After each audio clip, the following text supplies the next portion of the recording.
অসম বিধানসভাৰ সন্মানীয় সদস্যসকল, উপস্থিত ৰাইজ, আইসকল আৰু যুৱক যুৱতী বন্ধু বান্ধৱীসকল, আপোনালোকে ইয়াত বহুত দেৰিৰ পৰা অপেক্ষা কৰিছে, সেইবাবে মই বহুত দীঘলীয়াকৈ ক'ব খোজা নাই। আজি আমাৰ বাবে এটা অতি আনন্দৰ দিন যে বৰ্ডাৰ সিকিউৰিটি ফোৰ্স, যাৰ দায়িত্ব আমাৰ সীমান্ত সুৰক্ষিত কৰা, তেখেতসকলৰ এটা ডাঙৰ ৱৰ্কশ্বপ বা অস্ত্ৰাগাৰ ৰখাৰ, মেৰামতি কৰাৰ আৰু নিৰ্মাণ কৰাৰ এটা ডাঙৰ প্ৰকল্প আমাৰ এই তামুলপুৰ সমষ্টিত বা তামুলপুৰ জিলাত হ'বলৈ গৈ আছে। এই প্ৰকল্প হৈ যোৱাৰ লগে লগে BSFৰ নিজৰ কাম কাজ পৰিচালনাত যথেষ্ট সহায়ক হ'ব আৰু আমাৰ BTRৰ আৰ্থিক উন্নয়নতো সহায় হ'ব। আজি ৰাতিপুৱা সন্মানীয় গৃহমন্ত্ৰী অমিত শ্বাহ ডাঙৰীয়া মানকাছাৰলৈ গৈছিল। তাতে আমি একেলগে প্ৰত্যক্ষ কৰিছিলোঁ যে কি ধৰণে ভাৰত বাংলাদেশ সীমান্তত অত্যন্ত দুৰ্গম স্থানত BSFৰ জোৱানসকলে সীমা সুৰক্ষা কৰাৰ বাবে কাম কৰি আছে। মানুহৰ লগে লগে টেকনলজিৰ ব্যৱহাৰৰ জৰিয়তে যাতে সীমান্তৰ সিপাৰৰ পৰা অনুপ্ৰৱেশ নঘটে আৰু আমাৰ ফালৰ পৰা কোনো যাতে স্মাগলিং আদি সংগঠিত নহয়, তাৰ বাবে BSFৰ জোৱানসকলে দিনে নিশাই কাম কৰি আহিছে।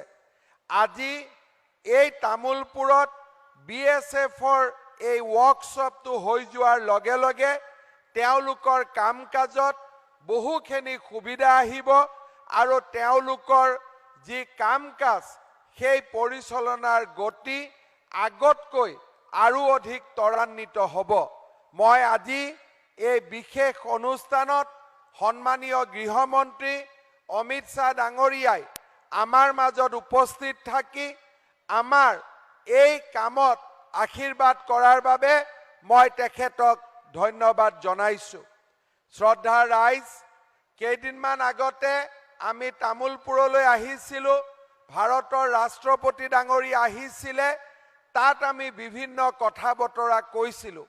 মই বহু দীঘলীয়াকৈ ক'ব নোখোজো। তামুলপুৰৰ উপনিৰ্বাচনৰ পিছত আপোনালোকক আমি প্ৰতিশ্ৰুতি দিছিলোঁ যে তামুলপুৰক এখন জিলালৈ ৰূপান্তৰ কৰিম। আজি তামুলপুৰ অসমৰ এখন পূৰ্ণাংগ জিলালৈ ৰূপান্তৰিত হৈছে। ইয়াৰ লগতে সেই সময়ত মই আপোনালোকক প্ৰতিশ্ৰুতি দিছিলোঁ যে খাৰণীৰ ওপৰত পাগলাদিয়াত নতুন দলং হ'ব, আমাৰ নিজ বাগাখাৰত বাল্টি ৰিভাৰত দলং হ'ব, কাউলিৰ ওপৰত মটংগা নদীৰ ওপৰত দলং হ'ব আৰু মটংগাৰ ওপৰত লুটিবাৰী আৰু দৈমাবাৰীত দলং হ'ব।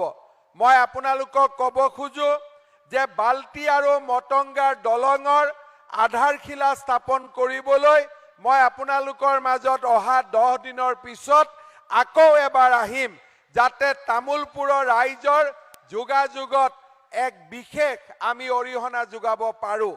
আৰু এই বছৰৰ ভিতৰতে অহা 6 মাহ 7 মাহৰ ভিতৰতে প্ৰায় 350 কোটি টকা খৰচ কৰি আমি খাৰণীৰ ওপৰত পাগলাদিয়াত দ্বিতীয়খন দলঙৰ কামো আমি আৰম্ভ কৰিম।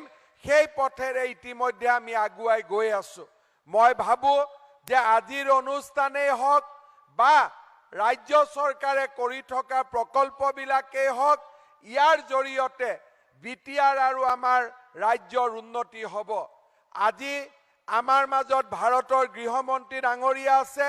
माननीय गृह मंत्री श्री अमित शाह जी का आशीर्वाद से ही हमारा BTR का पीस एकॉर्ड हुआ था और असम में आज जो भी विकास हो रहा है वो विकास का सबसे जो हम आशीर्वाद मिलते हैं वो प्रधानमंत्री मोदी जी और गृह मंत्री अमित शाह जी से।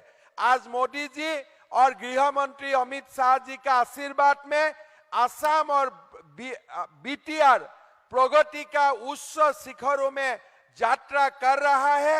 आज असम में आके माननीय गृह मंत्री जी ने हम सबको आशीर्वाद दिया है। मैं इसके लिए माननीय गृह मंत्री जी को असम वासी और बीटीआर वासी का ओर से बहुत बहुत धन्यवाद देता हूं। और यही दो बात बोलते हुए मैं मेरा वाणी का विराम देता हूं। मेरा साथ बोलिए, भारत माता के, भारत माता के, भारत माता के। बहुत बहुत धन्यवाद। धन्यवाद महोदय। असम उन्नति के शिखर की ओर और तीव्र गतिमान हुआ है आपके कुशल नेतृत्व में।